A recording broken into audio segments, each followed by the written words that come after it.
Hi, I'm Andrew. Welcome back to the Moving to the UK podcast, your guide to relocating to the UK with confidence. I cover the north of the UK. In this podcast, we focus on the property side of your move, from finding the right place to rent or buy to choosing the area that suits you best. Hi, I'm Mark. I cover the south of the UK. We also bring in trusted guest experts to cover everything else you need to know, from visas and cost of living to schools and day-to-day life in the UK. Packed with practical advice, real stories and honest insights to help you make informed decisions.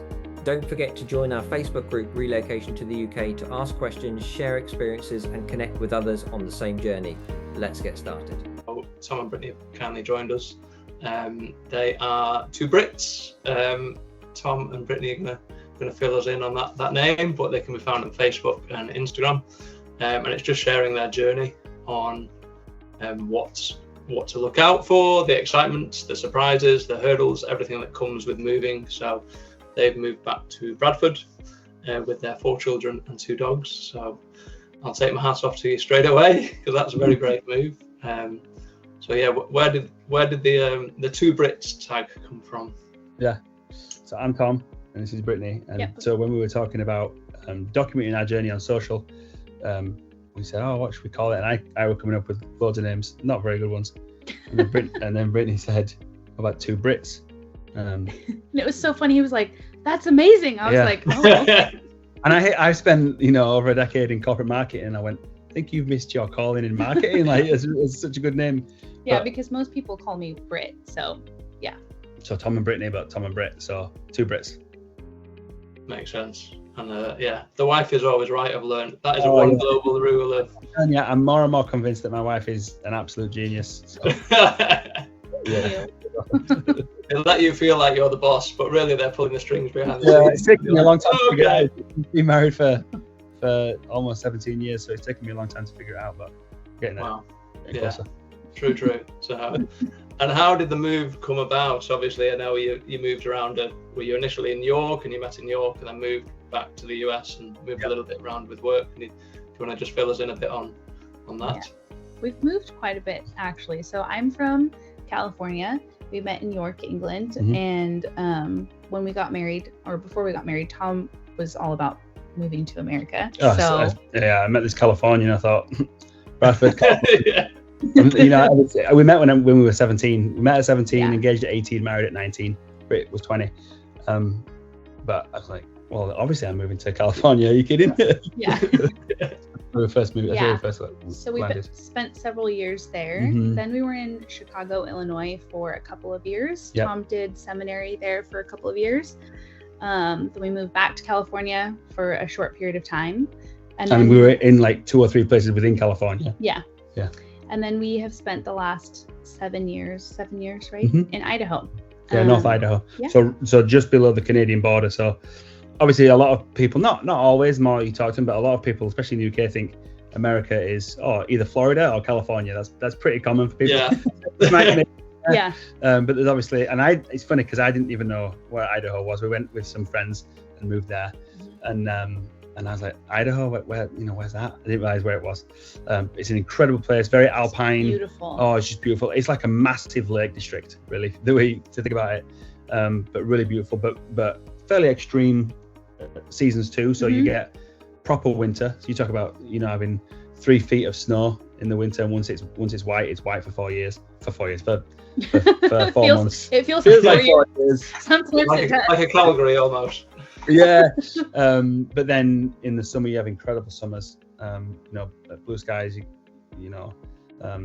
25 plus degrees, you're by the water. Yeah. It's just incredible. Yeah. And then really beautiful in the autumn and the spring. Yeah. So a really incredible place to be. Yeah. We bought our house there. Been raising our kids there. We're there at our house. We bought it 4 years ago. We homeschool the kids. Well, not we. Britney homeschools the kids. You help as well. I help a little bit, but not like you do. So yeah, we built a life that we love there, for sure.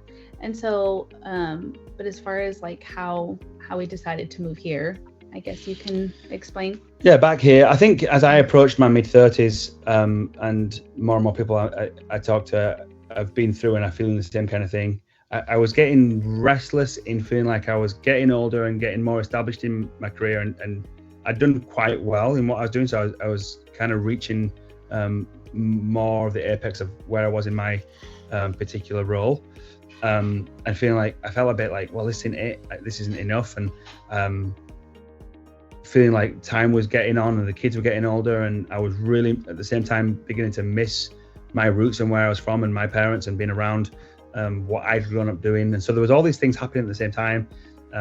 The American work culture, in my experience, was very, how do I say it? It's non-stop. I think in that industry too, especially. Yeah, I was in finance. Yeah. And I've been in a couple of others. I think across a lot of different industries. The industries that I've been in, particularly in my role and in senior leadership within marketing, it was that, yeah, you do your job and it's 40 plus hours, but then you also have to be always on. So then your phone's on. So you get home and you're still on. Weekends you're still on. You go on holiday, but you're still on. And it was that feeling of I've never switched off. I'm never actually able to take a step back and feel like, whew, I can relax. And because stuff still would come through, and I'm quite performance driven, and so I feel like I have to always be on. Yeah, I was gonna say for you, for someone like you too, it wasn't just like I will get to it. It was like, no, if it's there, if I'm being asked to do it, I have to do it. But I want to, spend time as a family. And so that was just really hard. That was a battle for sure. Exactly right. And so it was this kind of culmination of, missing my family, missing where I'm from, missing my culture, feeling like I'd done a lot of things, but it didn't meet or fill a void that was somehow there. All these different things happening at the same time, feeling very burnt out on work. So all these things happening, and so then we started to have conversations about what would it look like to take a step back, slow down, go back to where I'm from. Kind of a change is as good as a rest. I've always heard that phrase, and so I felt like maybe that's true. Maybe we do need a change, and it will bring some rest. Yeah. So it was obviously a huge conversation to have. It would mean leaving what we've built, where we're from. It would mean leaving Britney's family. So it wasn't like oh yeah, let's do that, and then a weekend you pack up and you leave. This is the beginning of many conversations, working through what that would look like. The good, the bad, the ugly, the sad, everything. And honestly, like from starting to talk about it to landing at Heathrow, it had to be 2 years or knocking on that door, because it was about a year of conversation. At first, just like tiny little conversations. It was just little things. It wasn't that long of talking about like really officially moving here. Right. I think we kind of just dabbled in like, well, what if we go there for a period of time, like, even 6 months, and then we just realized that's very expensive and not practical, because by 6 months, that's when you're just getting settled into a place anyway. Yeah. But and it didn't allow you to have that true experience of actually what it looks like to move and live and get involved and get established and go through, the real, just everything of what it looks like to live in a place for a period of time. So then we started having more and more conversations from actually deciding, yes, we're going to do it. Yeah, what month was that? September of last year. We said, let's do it. And then we landed in the second week of July. So right. Not knocking on that year. So it's 8 months roughly. So it's quite I suppose it's the mindset before you kind of pros and cons and then go, right, let's do it. But you've got that 8 months of So, and I suppose you had the beauty of moving, because I know you were saying you've moved back in with parents, so you've got at least that soft landing when you've come here. Yeah. And we kind of transitioned and then transitioned again. So we at first we're trying to sell our home in the US, but it's a different market and an interesting market. And when we were selling last year, there were a lot more houses than there were people buying, especially the kind of house we were selling, where we were much more rural. So we were living in North Idaho on 1.5 acres, so it's septic system and it's well water and it's propane instead of gas being put, no rubbish service. They don't come and pick up your rubbish. You take it to the local off. So much more of a rural lifestyle. So you have to have the right kind of buyer for that. There was a lot, but you have to have the exact right buyer at the exact right time. So it was just a little more. It wasn't necessarily a quick sale, and so that didn't work out. We've ended up renting that out to fantastic tenants that we're hoping to keep for a long time. Who knows? Yeah. And then we transitioned from there. We lived with Britney's parents for a few months while we sort of got established, went through the visa process, the passport process, getting the dogs ready, getting everyone ready. And then because of that, we kind of extended that to have really good quality time with Britney's parents.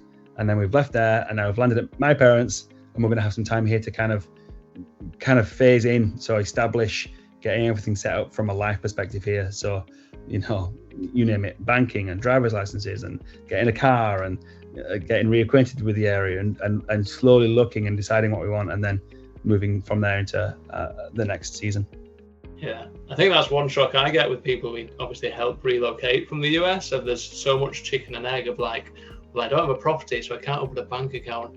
I don't have a bank account, so I can't pay for a property. And I think that's where we can knit the pieces together to go, oh, just speak to this gentleman at HSBC, and he'll set up your account as an expat account. And then it's kind of, it falls into place. It's easy that people get stressed with.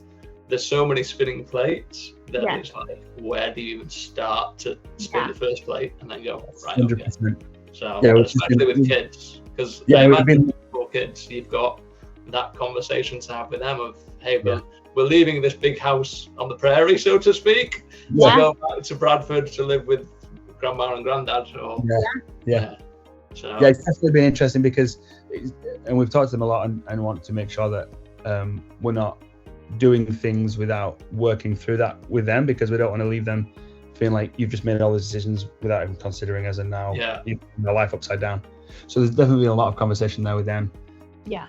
But yeah, for sure, it's bittersweet for them leaving family and friends. Yes. Yeah. It's definitely been hard. I think one thing I keep saying when people ask like how we're doing, like how our kids are doing, I think time has been a gift, because I think if everything came together in like a month or even a couple of months, that would have been really difficult. So I think, having all of these months to kind of process and go through it and ask them, just daily how they're doing and everything has been a gift. Yeah. Yeah. I suppose it's the emotional roller coaster as well of like, I helped a family move. I think they were like North Carolina. And I met her after they'd moved in. They had 3 children. And like she'd taken it all in her stride. And then I took her to the supermarket to say, look, this is where you get shopping, and she couldn't find a coffee creamer. And she had a full breakdown over this coffee creamer, and I was like, oh my God. Final hurdle, and we just can't find coffee creamer. That's so funny. Just go on Amazon and find you some. That's so funny. Yeah, because just today, and we've been for so many visits, and when I come here, I usually whether it's going out for coffee, drinking a lot more tea, but I don't really typically drink a lot of coffee here because it's just not what I usually drink at home. And like the creamer situations, I definitely feel that. Today I asked ChatGPT, I said, I need my creamer. What grocery stores can I find creamer in? Because I really like my creamer, and it was, so that's funny. It's a US thing that as well. So for me, I'm like, look, I don't really know what creamer is, but my go-to is Amazon. They pretty much sell anything. It's not good for you. It's sugar, but it's good. I just drink black coffee, so I'm all right. Yeah, you don't even need milk or anything. Yeah, true. Just get on the Tetley's tea. Yeah, that's your tea. Now your mom is buying, we did a whole video on my mum gets Rington's tea, which to me it's very similar to it's lovely. They come with a little basket. It's quintessentially British. They come with a basket, and there's tea and cookies, biscuits. Right. Sounds expensive, so I probably never tasted it. More reasonable than people think, actually. When she showed me how much you want, it wasn't much different. Yeah. Right. Fair enough. So on the whole journey, I suppose you've obviously had a bit of an emotional roller coaster. What would you say is like the most stressful and the most kind of tips to look out for anyone considering moving? Well, I can speak to some of the practical side of things. Yeah, Tom did most of the practical stuff. He's really good at that. What she means by that is really OCD, is what she's trying to say. Nice. Yeah, but it really works out in these kind of situations because Yeah, OCD is helpful when you're moving. yeah, like very organized, like lots of research. And I mean, he got himself a visa when he was 18 years old when he first moved, which we were just talking about last night. I was like, I can't believe you did that. Like, all by himself. I think I've got this thing about if someone else can do it, that means I can do it. Yeah. I'll try just about anything, which sometimes is good and sometimes isn't. Sometimes I get myself Sometimes into it doesn't work out. Yeah, I replaced our entire septic system at our house in Idaho because they wanted like 25 grand to do a septic system. So I said, I'll just do it myself. And I borrowed my neighbor's tractor and I was digging 100-foot by 4-foot trenches and dropping in septic systems and became a full-blown septic plumber. And you did it. I did it, it's but working. I was at the bottom of a pit. I took on too much. Yeah. So yeah, I mean, from a practical side, the stress is the timing for sure is difficult, especially when there's multiple pieces happening. So for us, it was getting 4 British passports for the kids because obviously of me, they can have British passports. So they've now got both US and UK passport, as do I. I became a US citizen. So there was that timing of that. Then the timing of making sure that we get Britney's spouse visa, the family visa, and then making sure that it was done the right way with obviously income requirements and saving requirements, but also having suitable housing to live in. And so jumping through all those hoops and doing that correctly. I always err on doing more than they ask for. Yeah. Because it does quite well that way. I did that with my visa going to the US too. So there was the timing of that and doing it all right and jumping through the hoops correctly and having everything set up.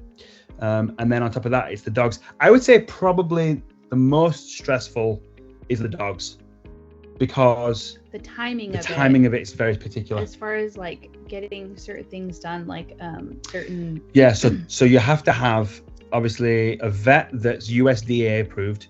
So the United States Department of Agriculture. So a vet that's registered with the USDA. You have to go and have an exam with them. They sign off. They send off the paperwork. You have to work politely with the vet to basically tell them, please don't mess this up and get everything right. I'm saying that because then they don't want to work with you because they think this guy's a nut job. Yeah. So you have to tell them. And so I remember just going, oh, and how have you spelled that again? Oh, and which dogs have you got on there again? Oh, yeah, and what's the weight that you're using? Yeah, because one so you're doing it very nicely, but basically saying, please don't mess that up. And this is my OCD kicking in. Mm-hmm. So you have to do that. You have to have that vet certificate no more than 10 days old. Yeah. When you get here. So you have to time that perfectly. But then you also have to have them have their tapeworm treatment no more than, I think they've moved it to 5 days now. It was 3 days. Yeah. I timed it at 3 days, but that leaves no room for error. Yeah. With a flight delay now, that's not going to be enough. Yeah. Then you have to make sure that they've got the rabies vaccination that's tied to their actual microchip. So there's definitely a lot of things that have to slot in just right. And if you don't get them right, then they're going to get quarantined for 6 months when they land. So that I would say from a timing and stress perspective was probably my there's no room for error on this. Yeah. I suppose one error and then it's like kicks everything back a week or a month or that. And by that time you've probably booked your flights because you're 3 days before. You're like, well, everything's booked and moving. Yeah. No.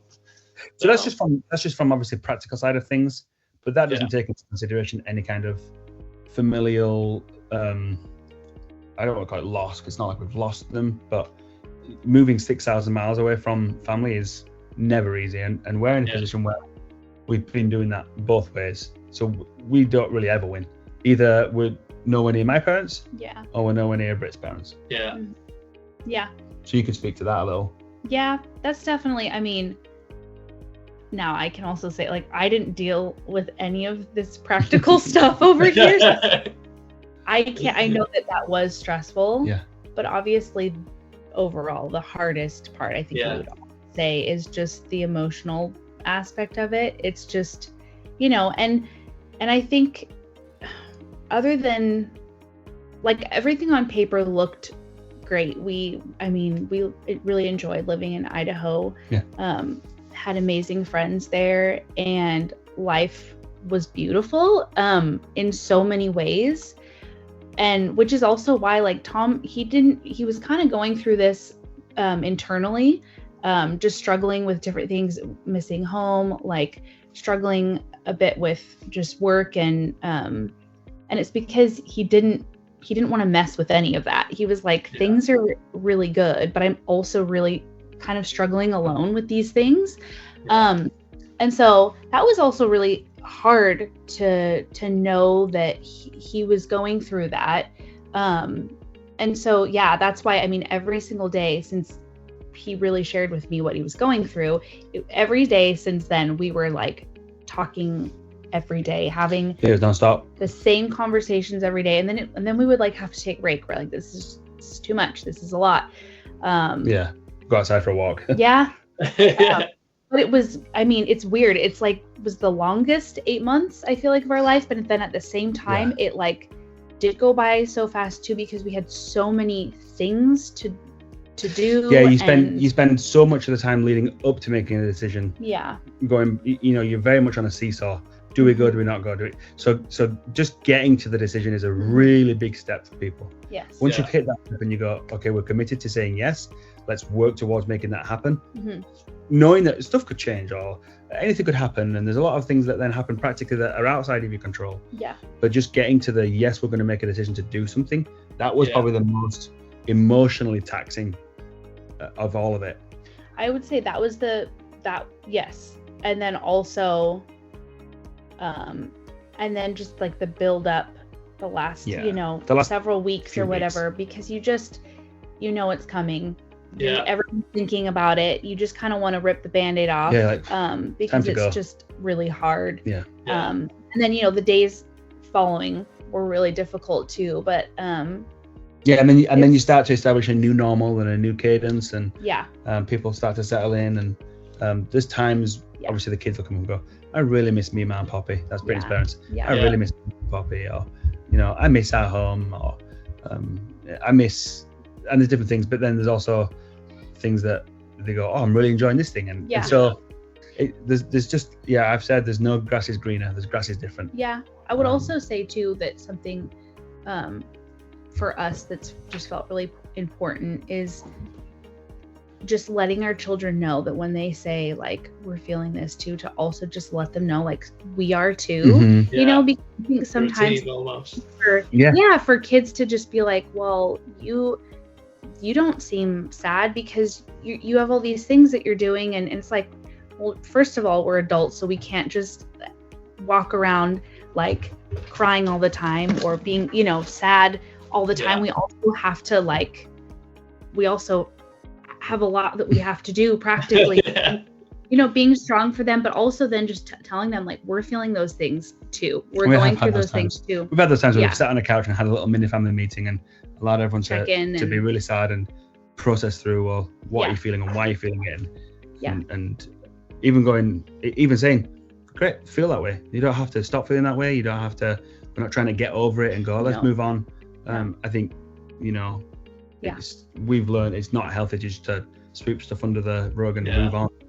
To process it, because it will come out sideways at some point. I mean, how old are your 4 children? Right now it's easy because the birthdays haven't started changing things, so it's 6, 8, 10, 12. Okay, so you've probably got the 6-year-old going different emotions to the 12-year-old who had a friend network in the US, and then it's different emotional battles, which whilst you're going through your own, you've still got that. We have 2 boys, 2 girls. So then obviously the girls process things a little bit differently. And just at different times too. It's like with our youngest, it'll kind of come out in a way that maybe we weren't expecting, or just he'll randomly say something and we're like, oh wow, like, when we first told you this, it didn't seem like you quite right, because it's hard for him to imagine what might be happening, or what might change. Whereas for a 10-year-old and a 12-year-old, they start to go, hold on, that means that this thing's going to change. They understand. We're not going to be doing this thing. We're not going to be seeing these people. We're not going to go here. And so there's a little more reality that drops quicker. I suppose it's the whole routine thing as well. Like, I don't know about females, but for me, I just love a routine of, okay, we get up and we go gym, and I suppose for kids as well, if they have their set routine and it's pretty much thrown up in the air of, what do we do today? And you're like, well, we're still trying to figure that out ourselves. Basically everything's going to be different, because even if they might have certain routines that are the same, it's like you're going to be in a completely different place. It's going to look different. It's not going to look exactly how it has been. We had things pretty routine, but this past 12 months has been pretty different. So we're looking forward to getting some solid routines. And what's the plan with schools? Are you continuing homeschooling or going through the The plan will be to continue homeschooling. Which I think will be good for them too, in the sense that that actually won't feel that much different because they're just going to be doing it in a different house, you know. So I'm grateful that that's not going to be a complete shock to them, and that will stay pretty routine for them. We've seen our kids really thrive with homeschool.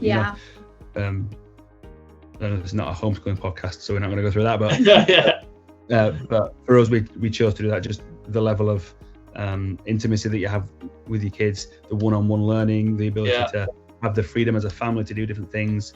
So we're big proponents of homeschooling, and then we'll get them plugged in. The number one thing you get from everyone is, well, your kids are going to be antisocial and they're not going to make friends. Our kids are probably some of the most sociable, well-adjusted. I'm obviously biased because they're my kids, but we're very proud of who our kids are. So we'll plug them into different things. In America they played football and did things there, and they all have different things that they're like that they want to do. So one's like, I want to do horseback riding.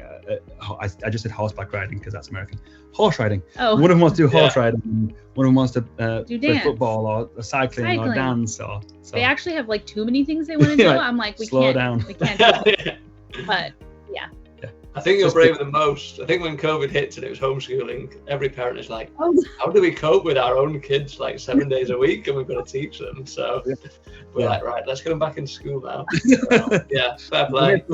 Obviously, we're not doing it because we have anything necessarily against schools. That's not. I mean, I went to school growing up. Sorry, Brittany. Yeah. We weren't homeschooled, but we've just made that decision as a family, and we're going to continue to do that. Yeah. Definitely. It's what's right for the kids, and I mean, you can look at the education system now, and I'm like, well, why are they learning about African and kind of culture in the 1800s? They should be learning robotics and AI and all this stuff. Yeah, exactly right. But that's a conversation for another day, I suppose. I suppose cost of living is a big one, because I know the US compared to the UK, I know it varies from state to state in the US, but I know California, crazy. But I know London, Manchester, crazy. But I suppose, was there any surprises, or how's cost of living worked out so far?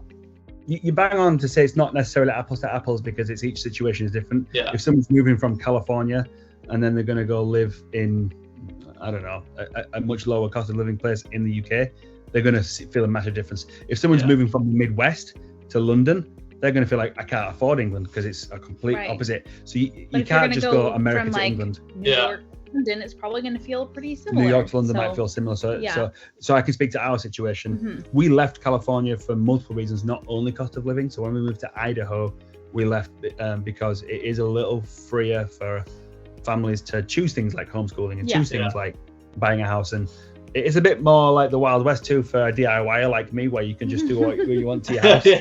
I don't have planning for that. I'll dig it out. No problem.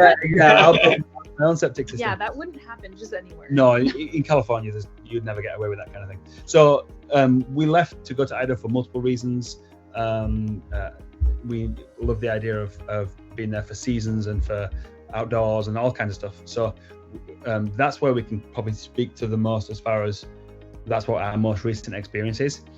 And I would say that that's also now changing, because a lot more people want to move there. So it has gotten more expensive. Yes. Now, that said, from there to Bradford is considerably less when it comes to the cost of living.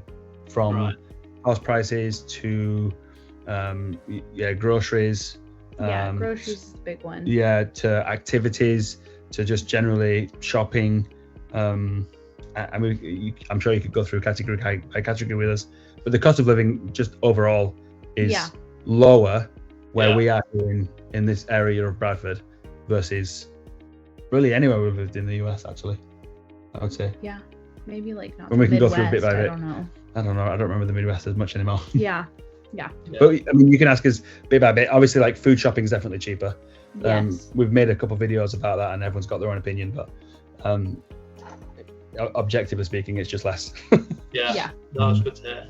I think one big thing I found as well is the work-life balance of, like, people move from the US. And I know you touched up on this yourself, Tom, of like, it's go, and then they're like, nobody puts in a meeting at Friday at 4:30, and we're like, yeah, that's because everyone's probably in the pub or going out with the kids to the park, and it's very much of, oh, people don't work weekends here, whereas in the US it's like you have a baby and you feel pressured to get back to work, or you're sick and you have to get back to work because they'll just give the job to someone else, where you seem a bit more protected here, which that's definitely true. There's a little bit of background with that, obviously, around the political system. So we're not political in any way, but you've got a capitalist system in America versus in the UK. It's got a little more. It's not social. It's got more social fabric in it. Yeah. And that's where some of those protections come from that you don't really have in the US. The US has got massive opportunity. I mean, just untouched opportunity where if someone's a go-getter, they will do well and they can make an incredible life for themselves. Yeah. But that said, it means that they're going to have to maintain that. Mm-hmm. Yeah. So it's very much a go get it, grab it, and then maintain it, which can burn you out fast. And yeah, you're right. It's a minimum 40 hour full time is a minimum 40-hour work week. There's an expectation that you'll do a little bit more. There's not as many paid holidays. There's not as much leniency to kind of have a bit of time off. But again, I feel like it swings and roundabouts. It's not better or worse. It's just it's different. And I think I loved that for a long time, and I was good with that, and I did well in that, and I pushed hard, and it had its ups, and we were able to do a lot with it. Mm-hmm. But then I think everyone's got a breaking point, and I met mine. And I burnt out, and I was ready for a change. No, fair enough. Good. Well, not good to know you had a break. Well, not a breakdown, but you're just ready for a change. So. I think I managed to get out before I had an absolute breakdown. Yeah, fair enough. I suppose you've only been here a month. Is there any surprises or kind of, we didn't know about this? Or have you been for it? Well, you know what a Sunday dinner is, or a carvery and scones and Yorkshire puddings. Yeah, we've not been out to the local tub yet. So no tubs yet. Actually, Mum's not made a full English yet either. She hasn't yet. She's lacking. Yeah, and get on that. It's been too warm to do it. When I have meetings on. I don't know about surprises. I think interestingly, it's kind of getting used to things again. Yeah. Getting used to being able just to walk to everything, and getting used to things being close, and getting used to having access where we were to. Well, I would say that where we were was an extreme version of not having access to things. Like for us, if we wanted to go to a bigger grocery store, or go down to hardware stores and get things, is about a 45-minute to hour drive from our house. I would say driving an hour here is not a thing, is it? Yeah. No.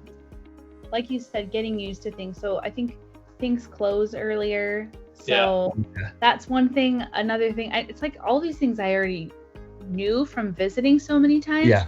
Another one is even like laundry, like the small washing machines. Yeah. Little things like that I'm like, okay, it does affect your daily life. It's not like a bad thing, but it's just like, okay, we hang out a lot of the washing, and then our loads are smaller, so I feel like I have so much laundry to do all the time. Because ours, that's my wife's bugbear. Washing every day, and then in the summer you can hang it out, but in the winter you're like, I'm going to dry all this now. Yeah. So just like little things. Yeah, it's just like that. Yeah, it's just readjusting to all of it. Yeah. Things obviously just feeling closer, but there's like not having my creamer. Yeah, not having coffee creamer. Yeah. It's just a lot of readjustment. Yeah. But we've worked really hard not to fall into the trap of which one's better. Exactly. Because you very quickly start to feel a sense of what's the word I want to use? Not animosity, but that kind of feeling of bitterness. You start to feel bitter about one or the other because you've built up this idea or romanticized this idea that one place is going to be better than the other place. Or is going to satisfy every single, need that you have or whatever. But it's not looking for better, it's looking for different. Yeah. And if you're good with looking for something being different and being an adjustment and being an alternative to what you've had, I think people can be very, very happy. Yeah. And that's the thing. We love America. We love, the UK, and it's just what felt right in this time of life. So yeah. No, fair play. I am conscious I did say we'll have a quick 20-minute chat, and we could talk about life all day because it's like a full life move. So I suppose... Is there anything that people are going to want to know more about that maybe we might have insight on? No, I mean, it's just the whole journey. I mean, I think for you, not the luxury, but having the nice thing of being able having somewhere to move. Yeah. That's often a case of, we'll speak to people relocating of, they'll say, hey, we want to live somewhere south of London, north of Scotland, and you're like, well, I know we're not as big as the US, but we need to know a bit more. And also like kind of cost of living, people want to know, because it's, hey, we're retiring and we've saved this, so we're not sure whether to buy or to rent. So it's case by case scenario for everyone. And not living in a city. I would say people moving from America probably feel a lot more like, oh, we're happy to be 30 miles outside of a city because we'll travel. But it's getting them used to, well, 30 miles here is not like 30 miles in the US. It's more, it takes a lot longer to drive it. You do have obviously access with public transport, but it is definitely different. But that said, if people are happy to be a little bit further outside of a city, they'll save a lot. And they might find something quieter with a bit more space and maybe more garden. And so, and that's the kind of approach we'll take to when we're buying. But I would say for sure, mostly outside of a city, cost of living when buying a house, even renting a house, is going to be so much less than the US. And I would also just say overall, like one of the reasons too that we started like sharing our journey was just in hopes to be able to help people. I think a lot of people we're realizing feel like, you know, whether it's just impossible because it's just so much like to do, to think about, too overwhelming. And then for a lot of people, it's like kind of the similar like emotional side of things where it's just like, I don't know if we could ever do that. So I would say too, as long as you and like, you know, your spouse or your partner are like, you're on the same page, like you can do it, because if you're doing it together and you're on the same page and you've got like the same goal, even though you know there's going to be lots of ups and downs and a roller coaster of emotions, and you know not everything's going to go smoothly, it is possible. And and as easy and flippant as this that I'm about to say sounds, aside from death, nothing is all that permanent. So things can be reversed. I know it's not easy, and you might be putting all your eggs in one basket and selling a house and moving, but it is reversible. If you do it one way, you can do it the other way. Death's not reversible, but just about everything else is. And so, as difficult as that could be to then undo it all, I would say you can. No, and we've watched all of those videos of people walking around the streets and saying, you know, asking the older generations, what's one thing you regret? And a lot of them say either not being with family or not taking more risks or not doing the one thing that I always dreamt of doing. And so we don't really want to get to the end and have regrets or wish we'd done something. So because we have a lot of people too commenting, you're going to regret this, you know, you're going to wish you know, I'll give you 2 weeks until you want to move on. But then some of the way we've responded is like, you know what, in a couple of years we might decide that we want to move back or whatever, but it's not like it's permanent where it's like that's it now. So I find that's often reflective of them, that maybe they've not had the courage to do it, and you're like, well, we're giving it a go, and if it doesn't work out, it's not permanent. We can always but I think what you guys are doing is invaluable, because I think, like you say, it's the overwhelm of the decisions, and once you've got that first step, it kind of rolls into an eventual move of going, hey, we made it. Then you probably breathe for a week or two and go, right, what do we do next? Because I imagine next, now you've arrived, I suppose the big question is like, what's next on the plan for you guys, for the family?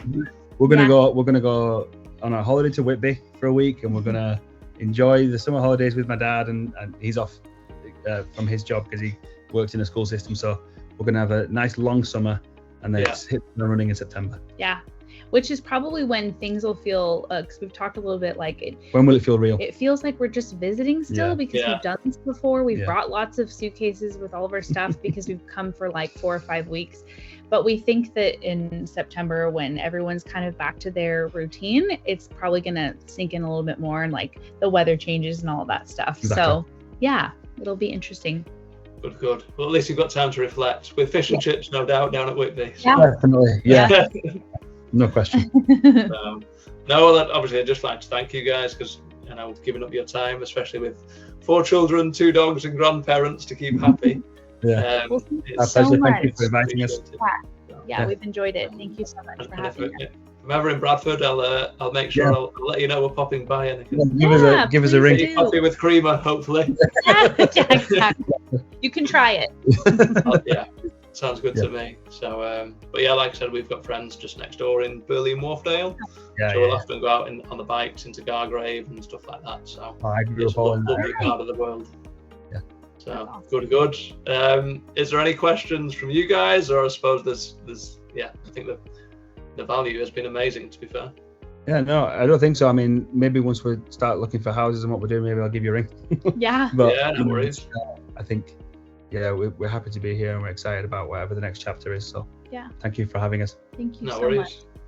Thanks for listening to the Moving to the UK podcast with Andrew and Mark. If you found this episode helpful, make sure to follow the podcast so you don't miss the next one.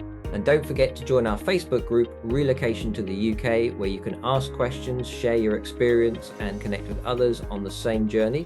We'll see you in the next episode. Till next time.